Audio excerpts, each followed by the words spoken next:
pemirsa, selamat pagi. Saya mau nyanyi dulu. Happy birthday to you. Happy birthday Pak Prabowo. Iya, jadi hari ini yang ulang tahun adalah Pak Prabowo Subianto, Presiden ke-74 tahun dan bertepatan juga dengan Hari Kebudayaan Nasional. Jadi banyak selebrasi hari ini ya. Mudah-mudahan Pak Prabowo Subianto panjang umur, sehat selalu. Doa yang paling baik datang dari masyarakat. Karena di Instagram udah banyak juga Gema yang kirim-kirim ucapan dan doa untuk Presiden. Jadi pas banget ulang tahun di Oktober dan juga 1 tahun kepemimpinan Presiden Prabowo 3 hari Subianto lagi ya. juga. Jadi bulannya memang spesial ya Oktober ini ya.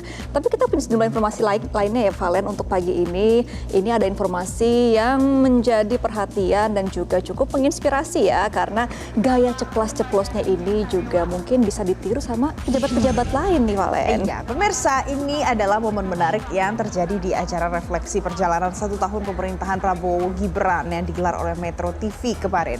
Jadi dalam forum bertajuk 1 tahun Prabowo Gibran, Optimism on 8% Economic Growth, sosok Menteri Koboy alias Menteri Purbaya itu ikut hadir ternyata pemirsa. Ada banyak yang disampaikan dalam sambutannya kemarin. Salah satunya itu soal optimisme pertumbuhan ekonomi di atas 8%. Iya, Menteri Purbaya cerita ketika banyak orang menertawakan target Presiden Prabowo, ia justru mendukung penuh target itu. Kita akan simak bagaimana pernyataan selengkapnya dari Menteri Purbaya kemarin. Waktu Pak Prabowo bilang akan menciptakan pertumbuhan ekonomi 8%, semua ngetawain. Itu angan-angan yang nggak jelas. Kalau saya sebagai ekonom, saya bukan di timnya Prabowo ya, di luar waktu itu. Bagus, hajar bleh. Kenapa? Untuk sebuah negara bisa jadi negara maju, dia perlu menciptakan pertumbuhan double digit selama 10 tahun lebih. Saya udah lihat Jepang, Korea, Taiwan, sekarang Cina udah mendekati negara maju kan. Dia pernah punya laju pertumbuhan yang kencang. 5% untuk kita emang enak kayaknya pas, tertinggi dibanding negara maju. G20 kan negara maju rata-rata ya. Tapi beda, kita di sini, dia 5% di atas itunya. Jadi kita kalau 5 terus nggak bisa ngejar ke atas. Jadi memang harus ada suatu kebijakan yang agresif. Nah, pemirsa, Menki Purbaya juga menyinggung nih kemarin soal demo yang besar-besaran terjadi beberapa lalu dikarenakan ekonomi melambat signifikan. Kita akan simak lagi bagaimana pernyataan Menki kemarin. Kan orang-orang waktu MBG buat apa sih? Banyak gitu kan. Bangun sekolah buat apa sih? Banyak yang gitu kan. Pasti Leo juga kritik tuh di TV-nya tuh. Wah, programnya salah. Tapi dua ini, untuk ini, kalau nggak ini, yang pertumbuhan ekonomi yang tinggi nggak bisa stabil. Kemarin demo besar waktu itu ya. Tapi kalau nggak ada ini, demonya lebih besar lagi. Tapi Anda perhatikan, ketika yang ketiga pertumbuhan ekonomi baik kan, tetap aja labil kan. Jadi langkah 1, 2, 3 udah ada. Sekarang kewajiban saya menghidupkan yang pertumbuhan ekonomi yang tinggi. Supaya semuanya lengkap. Udah kelihatan kan ketika kita coba dorong itu, orang udah senang sekarang, ada optimisme. Mudah-mudahan optimismenya betul-betul terwujud. Nah, pemirsa, Purbaya juga cerita dijanjikan hadiah oleh Presiden jika membuat pertumbuhan ekonomi lewat 5,5% pada akhir tahun ini. Kita akan simak lagi apa pernyataan Purbaya soal ini. Saya akan minta hadiah ke Presiden. Tapi kalau nggak tercapai, gue dipecat kali. Fair game. Tapi saya yakin kalau real sector saya dijaga, barang-barang selundupan saya tutup. Yang suka main selundup, saya tangkap. Bentar lagi ada penangkapan besar-besaran. Saya nggak peduli di belakangnya siapa. Di belakang saya Presiden kan, paling tinggi kan ya, paling tinggi di sini. Pasti beres. Rokok saya akan beresin. Tekstil, jadi rokok. Habis itu tekstil, habis itu baja, habis itu yang satu persatu saya yang kejar satu persatu. Itu akan meningkatkan tadi tax ratio dan pertumbuhan industri domestik. Oke, selain Menkyu dari Purbaya, pemirsa, yang menjadi perhatian dari acara kemarin juga adalah sosok Ketua Dewan Ekonomi Nasional Luhut Binsar Panjaitan. Jadi pemirsa, Luhut cerita di balik rencana pembentukan Family Office di Indonesia. Ia mengaku sempat menggunakan teknologi kecerdasan buatan yakni ChatGPT untuk referensi awal dan pemetaan masalah terkait kebijakan tersebut.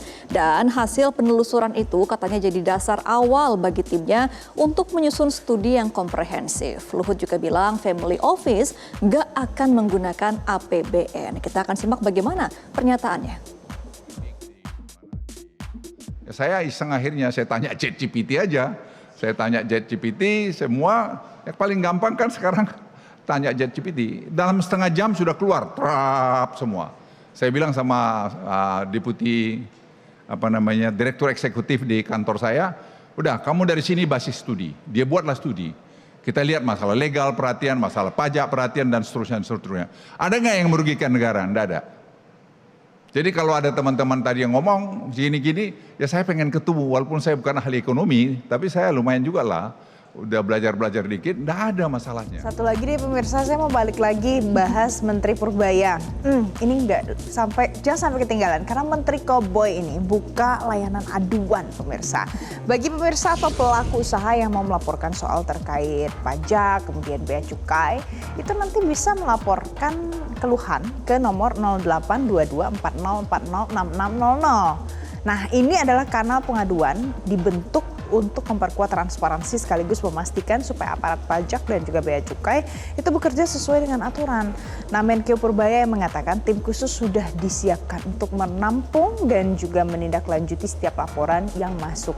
Coba deh pemirsa, siapa tahu ya program lapor Pak Purbaya ini itu bisa membantu kita ya Gemma kalau seandainya memang menemukan nih oknum-oknum yang tidak benar gitu. Tadi juga posternya lucu ya, benar-benar pakai foto Pak Purbaya. Namanya judulnya Lapor Pak Purbaya dan jempolnya. Nah, gitu. Ini juga ada ya soal berita baik nih karena Polda Metro Jaya menangkap 9 pelaku penyekapan disertai penganiayaan terhadap 3 orang pria di Pondok Aren, Tangerang Selatan yang sempat heboh beberapa waktu lalu pemirsa. Keluar.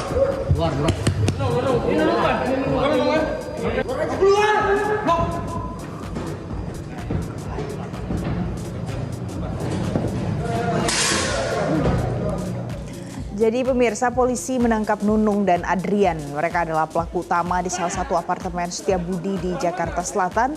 Dan dari penangkapan ini polisi akhirnya berhasil menyelamatkan para korban yang disekap oleh para pelaku di sebuah rumah kontrakan di wilayah Pondok Aren, Tangerang Selatan. Dan juga menangkap 3 pelaku yang bertugas mengawasi para korban ini. Dan dari hasil pemeriksaan pemirsa, penyekapan dan penganiayaan ini berawal dari penipuan transaksi jual beli mobil mewah yang dilakukan oleh para tersangka. Dari penangkapan ini polisi kembali menangkap 4 pelaku lainnya di sejumlah lokasi yang berbeda.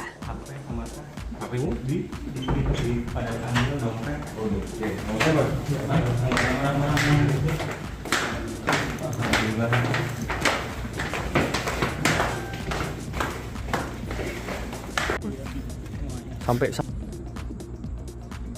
buat ini ya, mukul ya. Pemirsa, kemarin di media sosial ada video atau foto juga ya yang beredar secara viral juga Gemma. Itu ada yang menunjukkan tentang aktor sekaligus narapidana kasus narkoba Ahmad Zoni yang matanya tertutup, tangannya terborgol. Itu tuh akhirnya dia dipindahkan ke Lapas Nusa Kambangan, Cilacap, Jawa Tengah. Iya, ia masuk narapidana berstatus beresiko tinggi setelah menjadi bandar di dalam penjara pemirsa.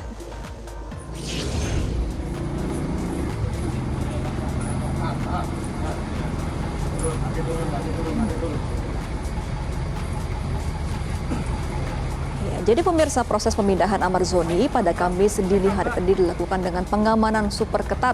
Ia dipindahkan dari Rutan Salemba, Jakarta Pusat ke Lapas Nusa Kambangan.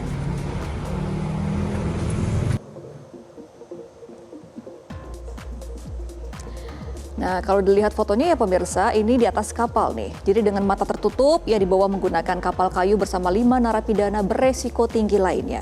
Mereka tiba di Nusa Kambangan pukul 7:43 waktu Indonesia Barat dan langsung ditempatkan di Lapas Super Maksimum Security Karanganyar. Lalu Kasubdit Kerjasama Ditjenpas Rika Aprianti juga mengatakan pemindahan Amar merupakan peringatan keras dari pemerintah bahwa tidak ada kompromi bagi siapapun yang terlibat jaringan narkoba di dalam penjara.